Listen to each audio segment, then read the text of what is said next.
There's certainly a lot to be liking about city living with all the stamp duty concessions and so forth that are on and available at the moment. So good story there, very interesting. Joining me in the studio right now, Mark Lewis, who is the Executive Chairman of Bernie Lewis. Mark, how are you? Good, thanks Tim, how are you? Very well, thanks. Good to have you in. Thank you. Congratulations, by the way, 26 years. 26 years, Bernie Lewis. Yeah, very exciting. Been around a while. Chewing the fat. Almost as long as you. Oh, well, not sure about You've that. just done 25. Yeah. Anyway, enough of the mutual admiration.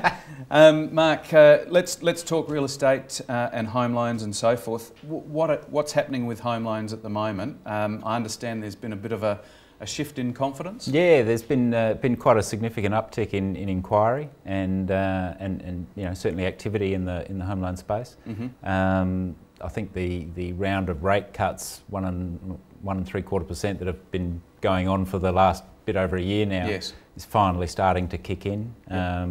You know, we've got through Christmas, and whilst retail sales were down a little bit, there seems to be a bit more confidence out there in the market. You're probably seeing it in you know, greater numbers of people going through home inspections and stuff. We're certainly seeing it in greater inquiry for home loans, up sort of 35–40% on same time last year. Yes, well I was going to say that statistic is pretty remarkable, I think. In terms of compared with same time last year, is it greater again? Yeah, up 35–40%. And you know, look, there's a lot of competition out there amongst the banks, yes, because you know, they're not getting the credit growth that they used to get. Mm-hmm. You know, we wind the clock back sort of pre-GFC levels, and banks were getting double-digit credit growth. Yes. And now they're down into around sort of about 4% credit growth. So there's a lot of competition amongst the lenders to get more business and pick up greater market share. So that's why we're seeing, you know, lots of really cool interest rates out at the moment, yeah, you know, particularly in the fixed rate market. Absolutely. So give us an example of what you're seeing at the moment. Well, you know, one of the banks, they're not big in South Australia, but they're certainly out there. It's got 4.99% fixed for 3 years. Yes. And two of the majors are out there with 4.99 for 2 years. Right. So, you know, I haven't seen money that cheap for a long time. That's quite incredible. Yeah. The example you were giving me earlier about buying an investment property is worth recounting. Yeah, well, you know, it's not too hard, as you'd know, to get a yield on an investment property, sort of, you know, 5% or north of 5%. Yes. And you know, if you can go and get your money at 4.99 and lock it away for 2 or 3 years, you get the rent increases in that time. I mean, it's a great arbitrage opportunity, and you know, whether it's property or borrowing against the equity in your current home and buying some shares that, yes, are paying a good yield. Yeah.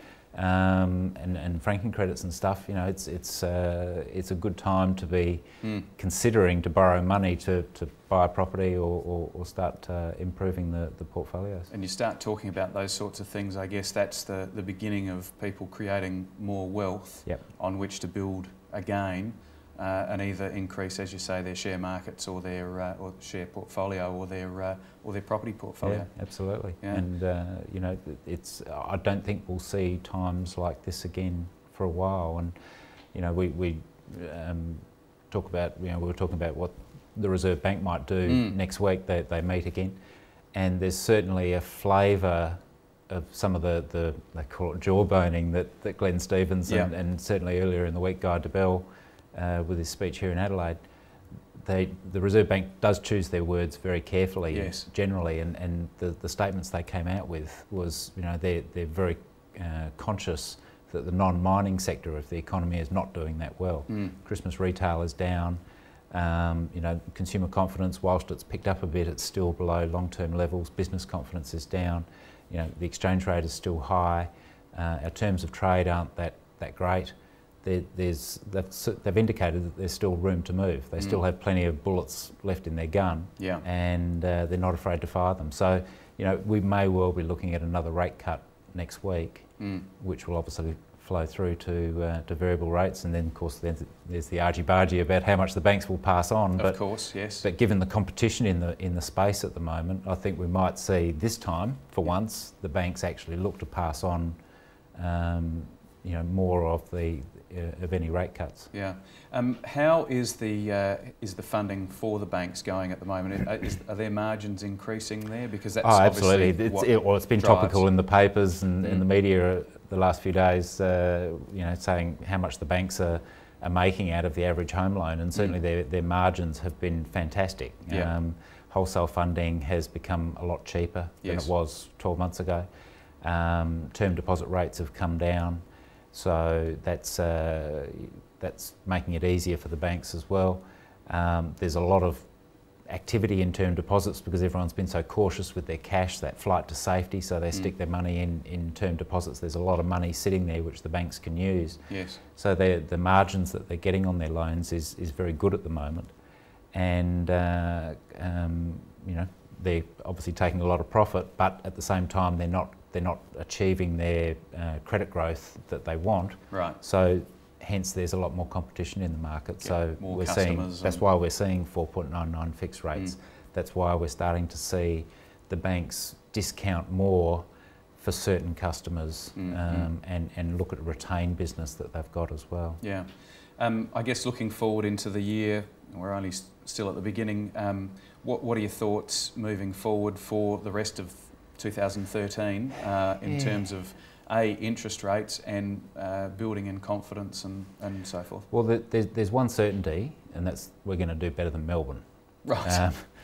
Melbourne's a bit of a basket case at the moment. Okay. But property in Adelaide, look, I think in general, I think we're still perhaps in a slight oversupply. If you look at the total number of properties in Adelaide versus the population, and you take the census figures of median number of people per household. But at the same time, people want to live where they want to live, and they want to live close to their jobs and their lifestyle and that sort of thing. So I think the construction sector is probably still going to be reasonably flat over the period, except perhaps the apartment market in the CBD because of so many incentives out there at the moment. But people don't want to live on the urban growth boundaries. They're just too far away. So opportunities will probably be for urban infill projects. For those who can get funding for them? Yeah. Is that still difficult, I gather? Well, the banks are certainly a lot keener to lend now. Okay. We've sort of gotten over that horrible hump of GFC where they really did tighten up. Yep. We're starting to see, a lot more enthusiasm to do the 95% loans. Right. And credit criteria and that sort of thing. So the banks the doors are open for business. There's no doubt about that. So there's a building of confidence moving forward. Yeah, I think so. I think so, and I think property. Look, Adelaide has been notoriously good at chugging along. Yes. Yes, we had some great growth during the property boom in the mid 2000s, but if you look at how we've performed through the GFC. Property prices didn't go back that much. Well, they didn't plummet, no. In Adelaide. Yeah. And by the same token, we've been getting some growth in the last 12 months. We've had some real growth there in median house prices, and certainly some areas have performed very well. They have, yes, true. And there's other areas that perhaps haven't performed so well. So I think if you look at Adelaide as a whole, we'll keep chugging along. Yep. But if you look at the particular areas around Adelaide, I think there's going to be some areas that will perform exceptionally well. Some good opportunity. All right, well, stay with us. We're going to go and have a look at some of our going, gone properties.